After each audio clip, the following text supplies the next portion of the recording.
Hello everyone. Welcome to the Digitech Dialogue. I am Arpit Gupta. The Digitech Dialogue series is an initiative of ET government, the Economic Times. This is an interactive show with bureaucrats on different milestones in their digital transformation journey. In this series, senior government officials give an insight of digital innovations and use of new technologies by their department or the ministry. Today, on behalf of ET government, the Economic Times, I welcome Mr. Nitin Gokarn, Principal Secretary, Public Works Department, Government of Uttar Pradesh, as our esteemed guest for the Digitech Dialogue. It is indeed a great pleasure to meet you and have you on today's show, Mr. Gokarn. Thank you. Thank you very much for inviting me, Arpit. Welcome, sir. And for the audience, Mr. Nitin Gokarn is an IS officer of 1990 batch of Uttar Pradesh cadre. He is an ex-IPS officer of 1987 batch. He is an experienced bureaucrat with a demonstrated history of nearly 30 years experience of working in the government, public policy, administration, and industry in both the state of Uttar Pradesh and the government of India. He has worked in the domain areas of urban and rural planning, smart city, automotive sectors, road and highways, information and public relations, and coffee. Skilled in negotiation, business planning, strategy, public policy, operation research, management, administration, and social development. He is PG PPM from IIM Bangalore and a chartered financial analyst. I once again welcome you, Mr. Gokarn. Thank you. Thank you so much. Sir, to begin our discussion, I would just like to understand the impact of COVID-19 pandemic, especially the second wave that is going on in the ongoing projects of UP Public Works Department. Well, most of our works in terms of new projects had been sanctioned in the previous financial year. And just at the close of the last financial year, the Panchayat elections were also declared. So which effectively meant that till the code of conduct remained for the Panchayat elections, new projects couldn't be taken up. The code of conduct has just been lifted a couple of days back. And we are now trying to gear up fully in terms of sanctioning of new projects. Of course, projects that are ongoing, still those whatever have been awarded, had started on ground fully before because it was still March, mid-March when most of the projects had been awarded. So the contractors had been fully mobilized. There has been some impact of COVID in some of our ongoing works, especially where people have been infected by the disease and they have taken ill. Some workers have also been infected. Some of my officials have also been infected. So at site, there is work going on, but not at the desired pace, because this is our actual working season, if you look at it. Just before the onset of monsoon, March to June, mid-June is supposed to be our peak period, because that's when the best of the weather is available during the year. And bituminous works that are done during this period last much longer because of the heat that is there in the ambient temperature. We are lifting bitumen, we are doing works, but certainly there is an impact. Several of our officials have also lost their lives to this corona battle. Several have been infected, but still we are trying to gear up now that the disease is plateauing slowly. And we hope that by middle of next year will be fully, next month will be fully geared. And the sanctions that we need to give, we will start giving in another week's time for the new works. Right, sir. Right. In fact, the entire country has been badly hit by the COVID pandemic. And let's hope the curve gets flattened as soon as possible. Sir, as the topic of the discussion is Digitech, so I would like to understand how can emerging technologies like artificial intelligence, cloud, augmented reality, virtual reality, IoT, drones, others can transform the functioning of PWD to make it better effective and stakeholder friendly? Well, we are looking at a lot of these technologies. Some of them are quite expensive to use as well. We are looking at technologies that are more cost effective for the UP-PWD at the moment. And I'm happy to inform that we are progressing very fast as far as digitization of all our roads are concerned. We started first with the digitization of the entire road network of Uttar Pradesh, in sense that even if the roads belong to any other department other than PWD also, each road has been today given a unique identification number. Just like Aadhaar card, there is a UID number for every individual. Similarly, there is a unique number for every road today, every village road, which earlier had no numbers. So we knew that we used to give numbers only till state highways, but not for the MDR and the ODR and the village roads. But today, every road has, whichever is there in the state has been numbered. And it is a part of our entire GIS-based network, which is we've called as Srishti. And it's almost mapping your Google Maps, and it is in much more greater detail, because here we can see the chainage wise what the status is of the road in terms of its technical parameters.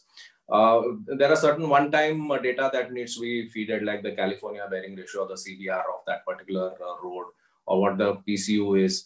And based on that, we have started working in terms of getting all our projects online, including the project proposals.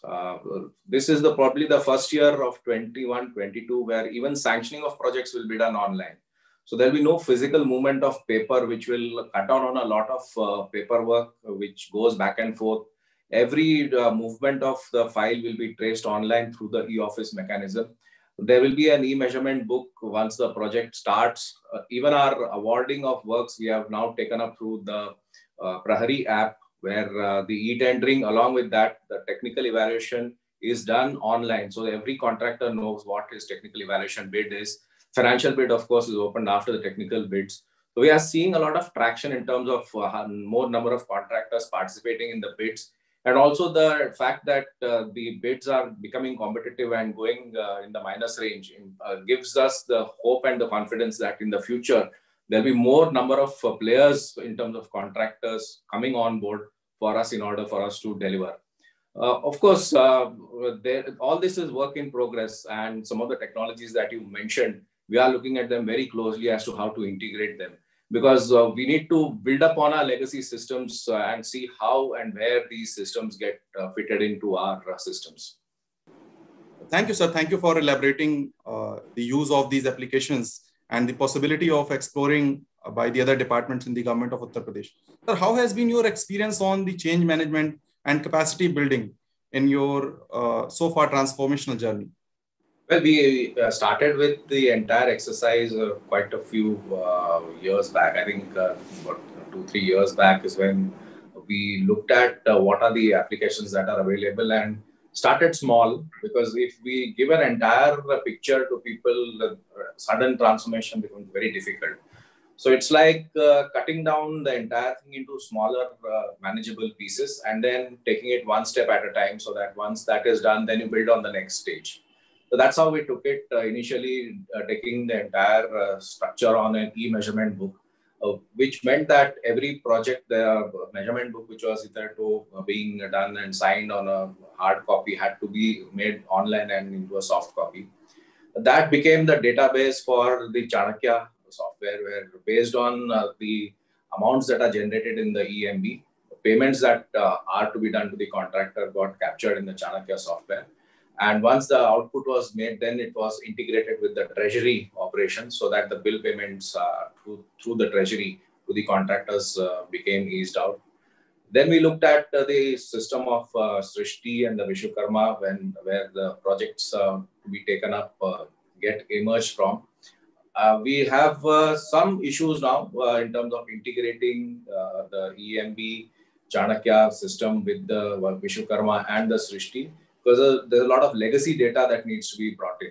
But we believe that as we go on, because you know that most of our projects are in terms of repairs, and there's a repair periodic cycle in terms of 3 years for state highways, 5 years for main district roads, and 8 years for village roads. So as and when that road comes up for its periodic renewal cycle, the data will get captured and it will get integrated. That's instead of spending a lot of time, because we have a huge network of more than 2.65 lakh kilometers in the state, and integrating that huge network into the legacy data which is required is in itself a humongous exercise. So as and when this gets done, it will all become seamless in a matter of a few years. But we are taking it as it goes.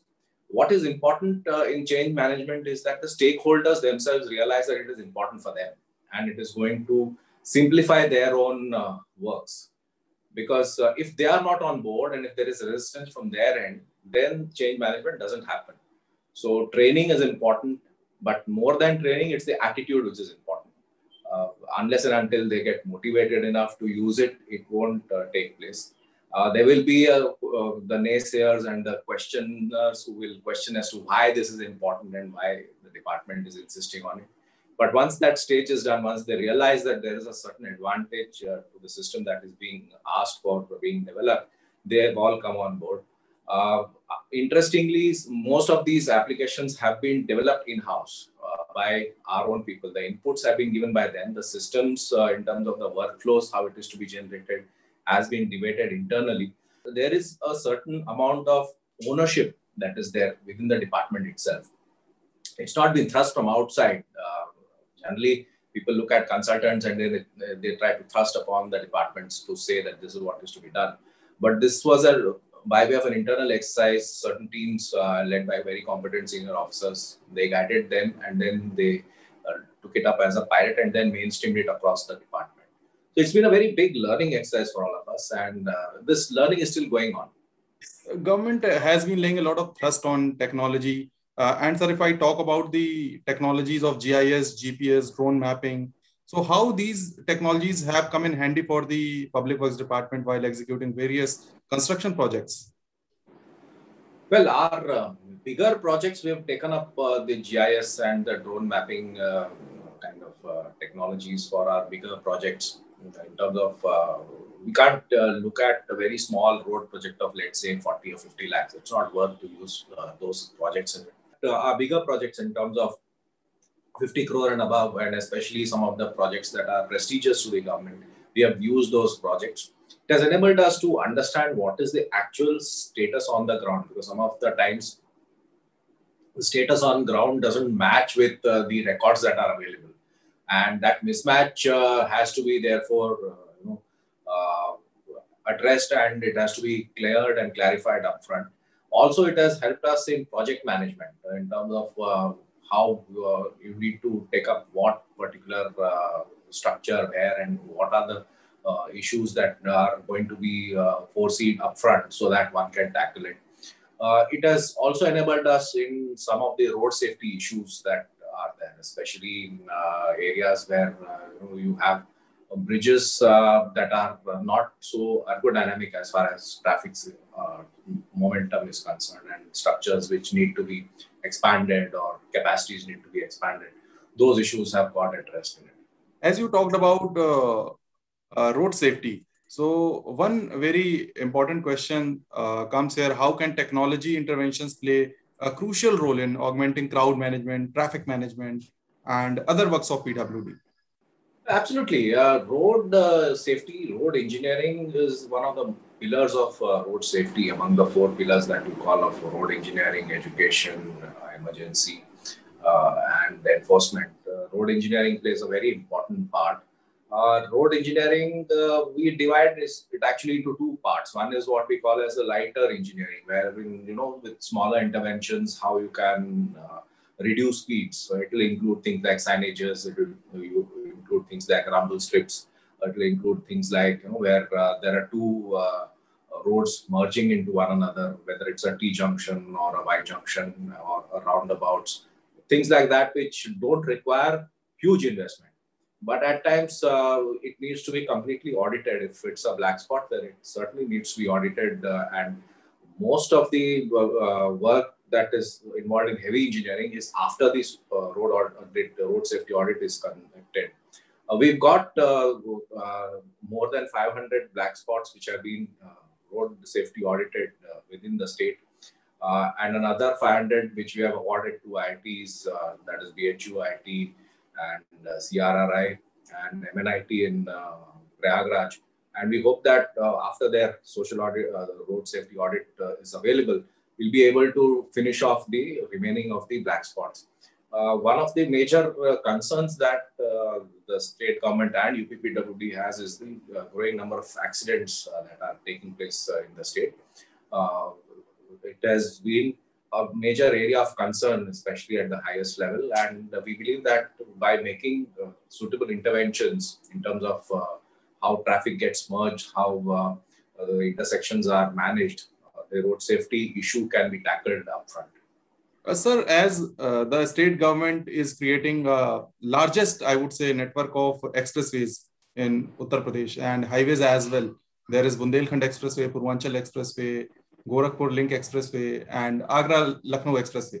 How PWD is complementing UPIDA, the nodal agency for expressways, in creating the strongest road network? Well, a lot of our officers are on deputation to UPIDA. Several of our retired officers have been absorbed by UPIDA and they are technically enabling it. But what is also important is that the expressway is actually like the backbone. But every backbone needs to have feeder structures into it. And the major feeder structures will then need to have branch networks which feed those. Because unless and until that entire network is complete by itself, the expressway will not be able to attract the kind of traffic that it is required to. And even during construction phase, the interface between PWD and UPIDA has been there in the field. People have interacted and tried to see how traffic can be actually brought onto the expressway, and wherever the nodes are available, how from the node itself, how it can be taken to the destination. Because what happens is an expressway, people travel, let's say, at 100 kilometers per hour. And suddenly you will hit a road once you get off where you can't go more than 20 kilometers an hour. So that creates its own dynamics as far as the road speeds are concerned. So unless and until we have roads which feed into it, we need to take care that it doesn't create ripple effects. Also, along the existing expressway, both the Agra-Lucknow Expressway and the Noida-Agra Expressway, 7 kilometers on both sides, whatever villages were there, we've ensured that they have at least some connectivity to a nearby road so that they can also partake of the entire facility that has been made available. Because the last mile connectivity of those villages were not there. They could see that the expressway is going very close to their village, but how do they actually use the expressway? That was not made available. So PWD in the last couple of years has done this job of connecting those settlements to enable them to come onto the expressways. Sir, when this incumbent government was formed, the minister responsible for your department claimed that we'll make the entire state pothole free. So how has been the success so far and what has been the achievement in the last 4 years, I would ask? Well, in terms of the pothole free, a lot of work has gone into it. And one must understand that it's not a one-time affair. You have to keep doing the same thing, because with every monsoon, there is a certain damage that takes place. With overloading of vehicles, which the specific road crust cannot take, there will be damages of such roads. So a major proportion of our money is actually being spent on maintenance of roads rather than on construction of new roads. But we are looking at it very seriously in terms of how do we change the policy for the maintenance itself. And we are coming out with a change in the policy where we are looking at how we can bring in defect liability period also in the contracts to be awarded in future. So that if the DLP is there for, just like in PMGSY for 5 years, then at least the pothole maintenance expenditure that the state government takes place, so that will not be there. Plus the incentive will be there for the contractor to prepare a road which will withstand not just for the construction period, but 5 years at least beyond the construction period. I would ask the last question to you. We are almost at the end of the show. What would be your priorities for the current fiscal 21-22? Well, there are 3 or 4 major priority areas that we are looking at. One is connectivity of villages which have a population of 250 plus as per the 2011 census. We have more than 7,000 villages which are still, or habitations, I won't call it villages, but habitations which are not having fair weather road. And of course, all habitations above 500 have been connected, but these habitations are between 250 to 500. We have now taken up an entire exercise, and about 1,785 villages or habitations we've taken and chosen, for which a road length of more than 1 kilometer is required in order to serve those villages or serve those habitations. That we are taking up under NABARD, and for that about 1,800 crores worth of money will be spent using NABARD funds. The second item that we are looking at is the state highway network, because quite a bit of our state highways have been converted into national highways in the last 4 years. About 3,500 kilometers of state highways have been converted into national highways. And we have taken up for the first time in UP the conversion of a main district road, which connects important MDRs, which connect more than one district, and got them declared as state highways. We've not just declared them, but in the last financial year, we've awarded all works which at least ensure that every state highway that has been newly declared will have a 2-lane definition. And the minimum standard will be a 2-lane. And if the traffic is more, depending on the PCU, then 2-lane with paved shoulder, or even 4 lanes have been sanctioned in the last fiscal year. This year, we are looking at conversion of some of the longer ODRs or other district roads, which are important, into main district roads, because some of these districts, we found that the entire road network has been shifted from MDR to state highways, but there are no MDRs left in the district. So we are looking at ODRs being converted into MDRs, especially the longer versions, at least 20-25 kilometer lengths, and spread out across the state. And we are taking up about 45 of them have come in the field in terms of proposals. So that those road networks we'll take up, and we'll also see that they have also the characteristic of a 2-lane road network.